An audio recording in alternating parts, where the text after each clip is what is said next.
The Infiniti QX60 is the brand's best seller, and why wouldn't it be? It's practical, it's family friendly, offers a third row, and it's also a bit more affordable than its closest rivals from Europe. It's a great value proposition.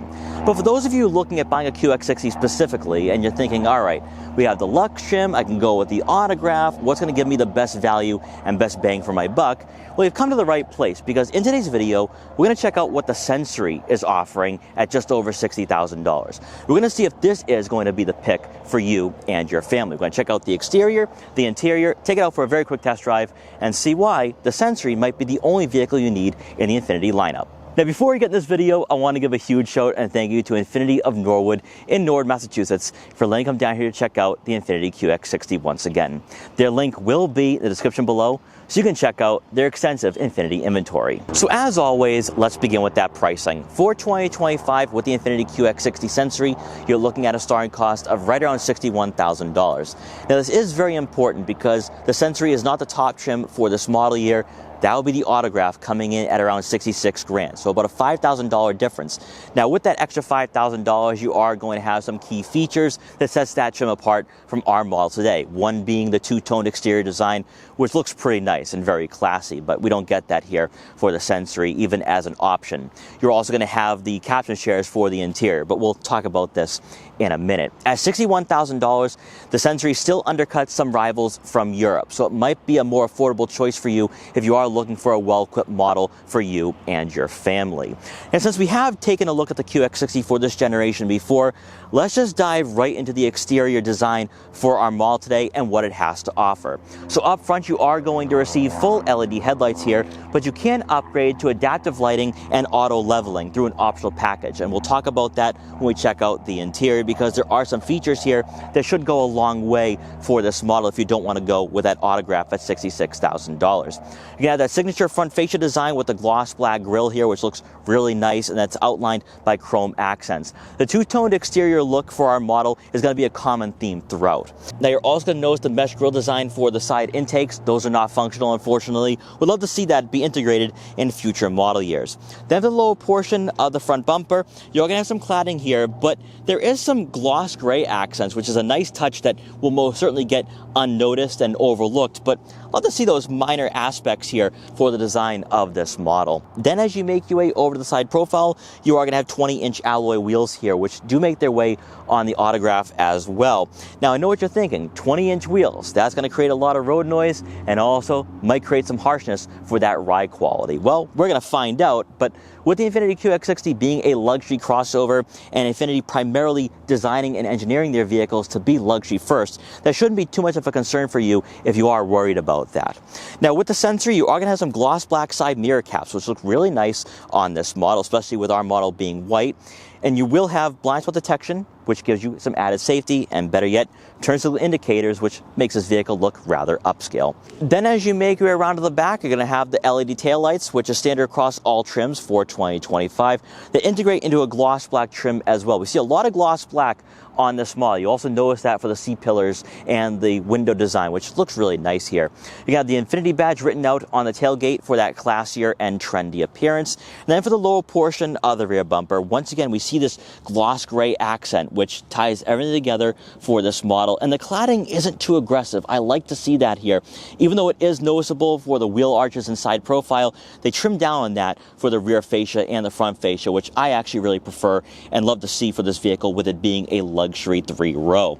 Now, tucked beneath the bumper will be your dual exhaust outlet for that cleaner appearance. And all in all, what you have here with the Infiniti QX60, I think, is one of the best looking vehicles this brand has ever made, at least in the crossover lineup. So if you're someone looking for an understated design, but also a vehicle that's still going to be classy and upscale, that's where the Infiniti QX60 should impress you. Taking a quick peek under the hood for the 2025 Infiniti QX60, you are going to receive a 2-liter turbocharged 4-cylinder engine, producing 268 horsepower and 286 pound-feet of torque. It is paired with a 9-speed automatic transmission. Now, for the 2024 model, you could go with a V6, and I know a lot of people are a bit sad that we're now downsizing here for the powertrain, but that's pretty much standard for a lot of vehicles in this market now, where they are dropping the 6 cylinders for better fuel economy. Now, with the Sensory, you are going to receive all-wheel drive. That does come standard here for better gearing capability and versatility, But what is interesting though is that with the QX60 you have a ground clearance below 7 inches. So for a lot of vehicles in this market, they are somewhat off-road worthy. Not so much with the QX60, with this being primarily a luxury 3-row crossover. Now, in regards to fuel economy, you're looking at right around 22 miles per gallon in the city and 27 miles per gallon on the highway for a combined average of 24 miles per gallon. This isn't the best in this segment, but not the worst, and maybe and hopefully someday we'll get a hybrid powertrain under the hood, giving us that better fuel economy. Hopping inside the QX60 Sensory, you are greeted by possibly the best driving environment that Infiniti has to offer outside the QX80. Now, I actually think the QX60 with the Sensory trim, this is the best model in the lineup when you take a look at the value, the pricing, and just the overall features that you have here. Now, you do have that autograph trim, which comes in at about $5,000 more, and you are sacrificing a few features here. However, it all evens out at the end of the day, because what you see here for the dashboard, the technology, even some of the features for these seats do carry over to that autograph trim. So you are going to receive a luxurious driving environment, and it starts off with these seats. So up front, you're going to receive power adjustable, heated, ventilated, and massaging front seats for both the driver and passenger. And if that wasn't enough, both the driver and passenger have 2-position memory for added convenience. So all this at around $62,000 is huge, because the QX60 goes head-to-head with that Acura MDX, with that Lexus RX, but also undercuts the BMW X5. So if you're receiving a lot of creature comforts here at $62,000, this might make a lot more sense for most of you out there looking for an upscale 3-row SUV. Now, these seats are very plush. The leather upholstery is really nice, even though you can go with semi-aniline quilted leather seats on the autograph. These seats most certainly do the job. Now, there's a lot of cushioning here, some support, the bolstering isn't too aggressive, and Infiniti is primarily a luxury brand over performance, so I'm not expecting anything else here. But at $62,000, you're receiving a nice driving environment for sure. Now, just like we saw with the Lux, in front of you will be a full digital gauge cluster, which Nissan and Infiniti have been doing pretty good here with their screens, where resolution-wise is on par with a lot of its main competitors in this market. Now, by using the buttons on the steering wheel, you can scroll through a variety of information and customize what you see from this screen. So you can easily access all your safety systems from here, such as your blind spot detection, forward collision warning, and lane centering. I would leave all those on for added assurance and peace of mind. Now, taking a look at the infotainment system, this right here is why you're going to want to upgrade from that Lux or Pure, because you are going to receive onboard navigation here with the screen. Now, in typical Nissan and Infiniti fashion, this screen is very easy to use. Now, it's not going to be as in-depth or as tech focus is what you're going to find in the QX80. I would love to see that infotainment system make its way in the QX60 in future model years, because that was a huge leap for the brand, and it proves that Infiniti can go very deep with their technology. So hopefully we see that in the future. But what we have here with the QX60 is very easy and straightforward. Now, in placing the QX60 in reverse for our model, we do have a rear backup camera with trajectory, which is really nice to have. Also, a top view camera as well. So a lot of visibility here when you are backing out of tight spots or in a tight garage. Continuing on towards the center console with the QX60, like we saw with the Lux last year, you are going to have your haptic feedback buttons and physical dials for the dual zone climate control, heated and ventilated front seats, heated steering wheel, AC, front and rear defrosters, fan speed, and fan direction. So you are going to have somewhat of a tactile and analog layout here, and the ergonomics of the interior for the QX60 is pretty nice, because a lot of manufacturers right now are moving away from button layouts in general. Whether they're haptic feedback or not, a lot of manufacturers are putting most of these functions on the head unit. So to still have this in 2025, I think is great to see. And for a lot of you out there looking for less tech in your vehicle, you might actually prefer this layout. Now, as we take a look at the center console, you are going to find your wireless phone charging pad here within arm's reach. Then next to that will be your auto start stop, your gear selector. Then you also have a drive mode selector for personal, sport, auto, and eco. And of course, snow, so you can take on some of those elements. I personally think you're going to be in auto or sport most of the time, but at least you can customize the driving experience to your liking. Probably more surprising though, and fantastic to see in the QX60, and the fact that we still have this for 2025, you are going to have a dial and quick access buttons, which will get you different menus efficiently, including your camera system. So You have dual functionality, and that might get overlooked because with this screen being within arm's reach, you might just use it as a touchscreen, but at least you have that dual functionality, which some manufacturers are moving away from.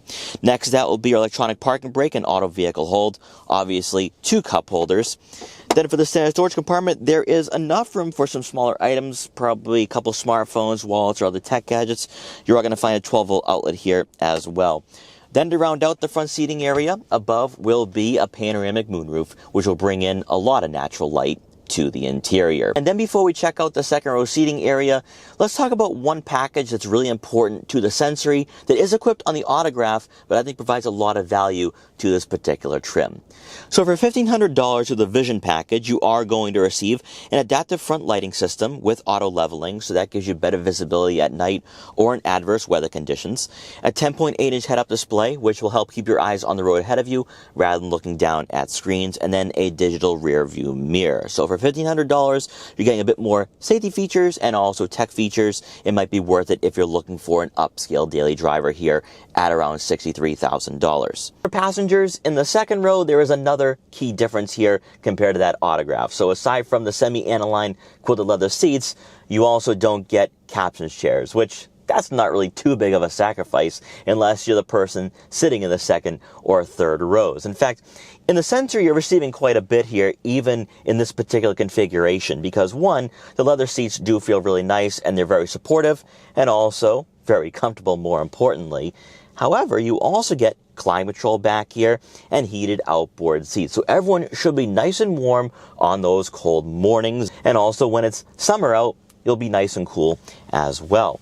In typical fashion for a vehicle in this market, these seats do slide on rails both forwards and backwards to maximize legroom for passengers in the second and third rows. Now, speaking of legroom, you're looking at right on 37.5 inches, which falls right in line with other vehicles in this market. So no one should be claustrophobic in this SUV. In fact, this seat is adjusted all the way back and somewhat on a recline, and I have plenty of legroom here. So you are going to be able to fit all your kids in this vehicle, and that's what makes the QX60 so versatile. Now, when it comes to headroom, you do have a bit of a lower roofline, so I think tall passengers might be hitting their head on the headliner, but again, this is supposed to be a family crossover, so I think everyone should be comfortable for sure. Now, since you are going to have a flat floor here, you'll have no issues trying to squeeze in a third person in the center, and also shoulder room, there's plenty of it as well. So fantastic to see. Now, taking a look at the center console for the second row, you are going to have your button layout here for that fan speed, that climate control, but then also fan direction. You have a USB-C, USB-A outlet, and also a 3-pronged outlet. And to round out the second row seating area, you do get a center armrest with 2 cup holders. And then best of all, you do have sunshades to block out the haters and to block out that sunlight when you are on your screens, whether you're looking at your iPhones or tablets. And then finally, for the unfortunate ones that are most likely going to be small kids sitting in the third row, it is a bit tight. I mean, this seat is adjusted all the way back on the rails, and my leg is right in the back of this seat. So not a lot of legroom at all, which is why you're going to want to move these seats up a bit just to maximize overall legroom. You're looking at right on 28 inches of that legroom, which is pretty standard for a vehicle in this market. Even though a lot of crossovers of this size have a third row, they're not comparable to an Infiniti QX80. So the Infiniti QX80 would be a more family-friendly option. However, I do think the cushioning for these seats are pretty good. I mean, they're still leather, so it's not like Infiniti cheaped out for the third row. However, I just think that if you have taller passengers sitting back here, it is not going to be a pleasant driving experience, which is why if you only have kids back here, everyone should be comfortable. Also, on both sides of the third row, you will have 2 cup holders and also a USB-A outlet, so that way you can charge up your phones or your iPads. Making our way around to the back, one more time to take a look at the rear cargo area with the Sensory, you are going to receive a power liftgate. And inside, behind the third row seats, you're looking at right on 14.5 cubic feet of room, which is just enough for all my camera gear today. So that's 3 bags of camera gear, a gimbal box, and a tripod. So for a lot of you, if you're going on a quick errand run, you should be able to fit some groceries back here if there are kids in the third row, but this is not class leading. Now, what is interesting about this whole cargo area and the third row seats is that you have to manually fold them, but they power fold back up, which I think is really interesting because most manufacturers give you the opposite, where they power fold, but then you have to manually raise them back up. So there's at least some convenience there. That is great to see for a vehicle in this market, especially at around $60,000. Now, also back here, you are going to find a 12-volt outlet, so if you're camping or maybe you want to charge something up, you can do so for sure. And even though 14.5 cubic feet of room isn't going to be the most in this market, beneath the floor mat, you are going to find some cubbies here for some smaller items, maybe a couple laptops or other small gadgets that you don't want people seeing and possibly stealing if you leave this vehicle unattended for a while. You could also probably store some small bags here. So that is really great to see. Gives you some versatility with the QX60. Then with the third row seats folded, you're looking at right around 41.5 cubic feet of room, which is pretty standard for a 3-row SUV in this market. So if you're not using this vehicle as a 3-row crossover, you'll be able to store everything back here with ease. And then lastly, with the second row seats folded, you're looking at a combined cargo area of 75.5 cubic feet of room. So this vehicle is very practical and spacious, and also more importantly, on par with its rivals that you might be considering at this price point. A few words I would use to describe the Infiniti QX60 would be just right. That's all I need to say. Just right. Now, I could throw in a jack of all trades and a master of none, and then possibly competent, but I think just right is far more accurate, not only for what this vehicle is offering, but then also compared to its closest rivals. Because domestically, against the Lexus RX, against the Acura MDX, and Mazda CX-70 and CX-90, this is one of those vehicles that's right down the middle of the road. It's not sports tuned like an MDX, and it's not aggressive like a Mazda CX-70 or CX-90 with the inline 6. And then probably more importantly, it's not as boring or sedated as a Lexus RX, even though the RX doesn't offer a third row anymore. I think the TX is too big of a vehicle to compare it to the QX60. But with the QX60 though, it does undercut the European rivals. So at $62,000 here, you're receiving a lot of creature comforts and amenities that you're not going to find on an X5 or maybe even a Mercedes-Benz GLE. So it's a better value. And then also within its lineup compared to an Infiniti QX50, no CVT, so this 9-speed automatic is a breath of fresh air. And then compared to the QX80, it's not as expensive. So it's just right once again.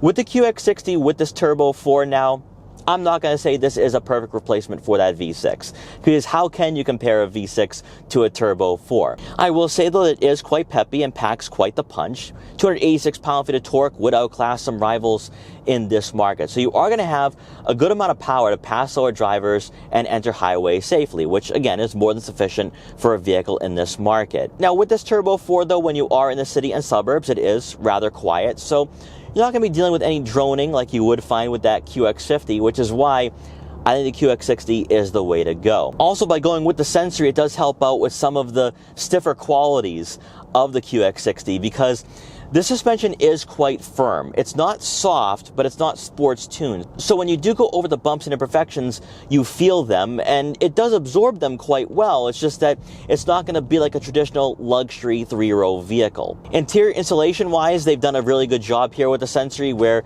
I think it's rather quiet. You're not hearing the outside world that much at around 45 miles an hour.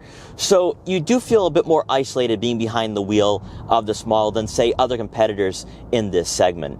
Steering and handling wise is not going to be as weighted as what you're going to find from some rivals, but does give you a lot of maneuverability for a vehicle of this size. Then in regards to seat positioning and overall visibility, you have a nice panoramic view. The A-pillars are somewhat thin, so you shouldn't have any blind spots when you are approaching intersections or red lights. Taking a look at your side mirrors, they are decently sized. I can see what are my blind spots and a lane next to me. And looking out back, you are going to have a nice clear view there, even though I have the third row seats folded with those headrests, so I can see what's directly behind me. Seat positioning wise though, with the QX60, you sit very high up. I mean, compared to some rivals in this market, this feels somewhat body on frame or truck-like, which is a bit of a surprise for a 3-row in this segment, but that gives you a lot of visibility and that safety aspect. All in all though, with the QX60, and as we've experienced here with the Sensory, this is a great choice in the lineup, but I also think it's a great choice compared to its domestic rivals. You get the luxurious attributes, the soft to touch materials on the dashboard and for these seats, and more importantly, you have a vehicle that is very spacious and practical. So it's a win-win situation for everyone. It's just that if you're looking for a sporty experience, you might have to look elsewhere. But I think for luxury and just for an overall daily driver, it's providing more than enough. And like I said before, it's just right. So guys, I hope you enjoyed this quick review for the 2025 Infiniti QX60 Sensory. If you did, please like, comment, share, and subscribe for more. And I will see you guys next time.